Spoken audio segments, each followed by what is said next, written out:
abbiamo parlato anche dell'argomento delle banche. Le banche è stato un argomento di cui molto spesso ha parlato anche Grillo. Francesca ne ha parlato con lui e gli ha illustrato quella che è la sua proposta.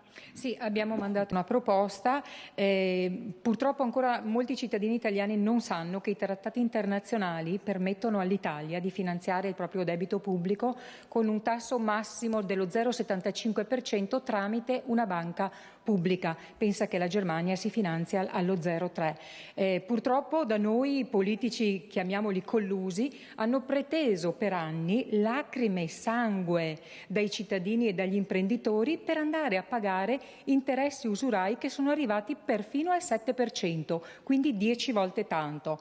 Io penso che sia il momento che si debba rivedere questo rapporto di forza fra la politica e gli usurai internazionali. In che modo? Allora noi chiediamo come imprenditori e cittadini che il governo nazionalizzi immediatamente una banca e che tramite questa primo si finanzi allo 0,7%. Una a caso quale può essere? Una a caso senza fare nomi, MPS, ecco, appunto, potrebbe essere. Senza fare nomi.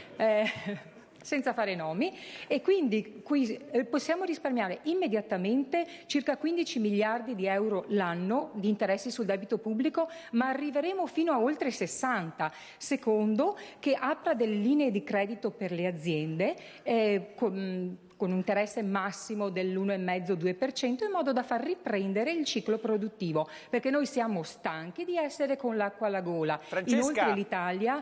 Sì? Francesca, ascolti, ho capito bene, no? Posso rimanete un attimo in ascolto, perché qui abbiamo fior di economisti, poi